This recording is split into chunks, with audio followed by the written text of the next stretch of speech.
the fuck up. Simon says, get the fuck up. Throw your hands in the sky. This question here, it's framed in such a way that's specific, but I'm going to flip it and reframe it to where it's general. Big Tree 30 is asking about, he says he has an elite level bencher helping him, and this elite bencher has a super, I mean, it's a great single ply bench, a 760 single ply, 840 multiply. It's got a decent raw bench. The guy's helping him with his raw bench, and he's teaching him to bench back over his face on the press motion of the bench.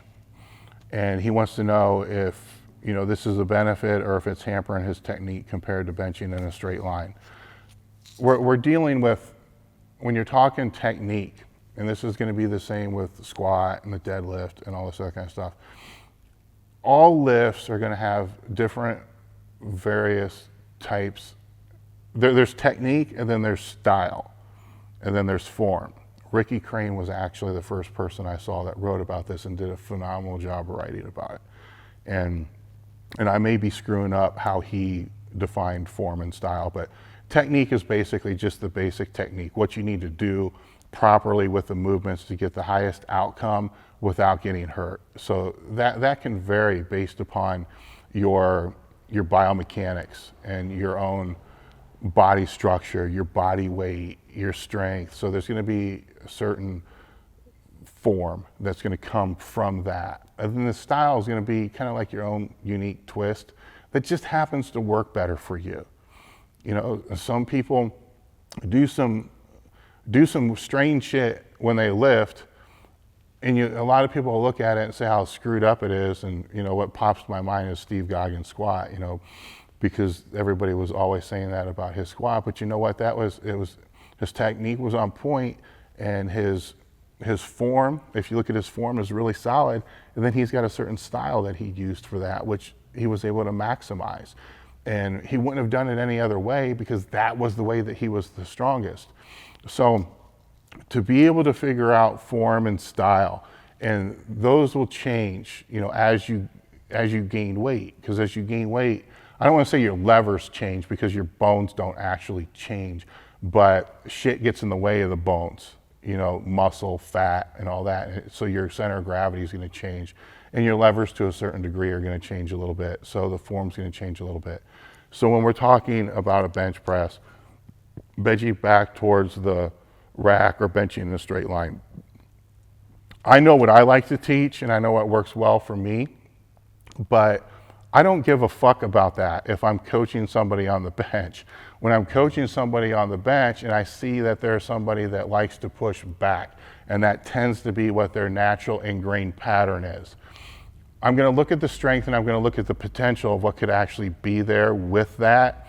And if it looks like, you know what, this is their style, this is what's going to work best for them, then we're going to work on how we can better reinforce that style, which really comes down to being able to turn your elbows at the right time. Because the difference between pushing back is you always have to keep your elbows under the bar.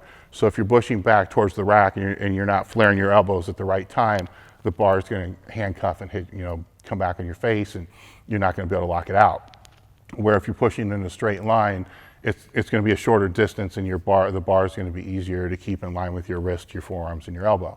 So the point I'm trying to make here is, if you want to master the sport and you want to master your own lifting, you need to master the different techniques associated with each lift. All right, that way, because you may have to change based upon what you weigh and what your body structure is. The easiest example to point what I'm talking about is a deadlift. And anybody that's been in the sport and has grown in the sport, my first meet I competed at 181.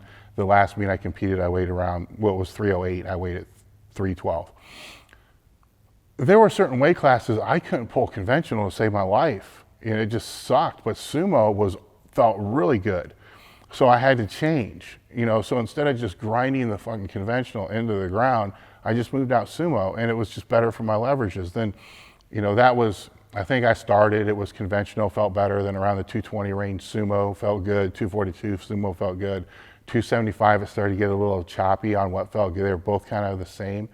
And then anything over 280, it was conventional all the way. The Sumo just wasn't working for me. And I don't know if my belly getting in the way or what it was. I wasn't gonna fuck with it, I was just gonna do it because it was what I was better at doing. So because I knew both and I knew the technique of both, I was able to pick whatever I needed to do to be able to get stronger and to progress forward. So the same thing is gonna be in the squat. You know, some people are gonna squat better with you know, the knees in line with the heels. Some are gonna squat better with the knees coming slightly in front of the heels a little bit. My personal opinion is I want the knees in line with the heels throughout the whole lift, but that's my personal opinion, and it may change based upon who I'm coaching. I gotta see the shit and I gotta see the person to be able to know, is this something that I'm gonna compromise what I actually feel is the best due to their style and form and biomechanics, or is it something that I'm gonna force them to change because I know there's gonna be greater output because of the shorter bar distance. So the answer I'm putting out there is learn both and understand and learn the pros and cons associated with each, because each is gonna have pros, each is gonna have cons.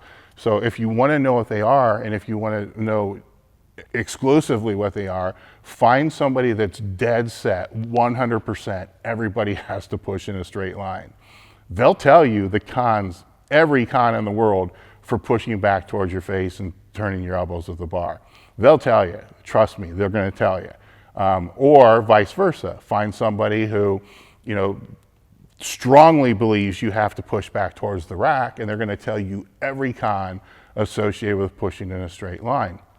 This isn't something that lifters need to let themselves become confused about. This is something you need to embrace because you're learning more about the sport, you're learning more about the lifts, and you're gonna be able to make better educated decisions on what you need to do for yourself and not have to rely on what somebody else is telling you is best for you.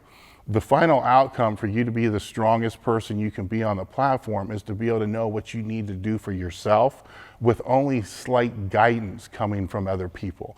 Not somebody just spoon feeding you everything. You need to do this, you need to do this, you need to do this. It's okay to have that, but you need to have it in such a way that it comes in and you're like, okay, yes, okay, no. And then you're gonna apply and you're gonna use based upon what you know works for you and what you're being told from the other people.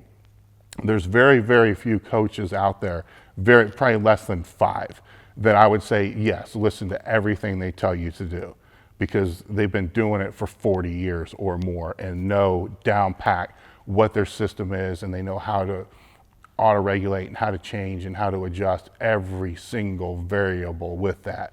Very few. What I try to get people to do is to be your own coach, to be able to do those things on your own, to be able to auto-regulate every aspect of training.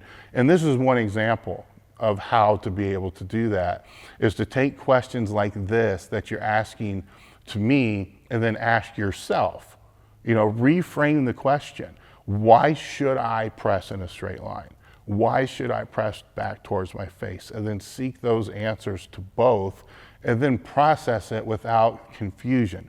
Process it with your own training history, your own background, what feels best for you, and go forward in that direction. That's the only way you're gonna end up being the strongest you can possibly be on the platform. You hear Louis speak about me trying to get him hurt. Well, that's true. I was trying to put that motherfucker in a hospital. He was trying to put me in a hospital. Oh, I got one, dude. I know what the most disgusting is. Wait, hold on. I don't know if we can talk about it.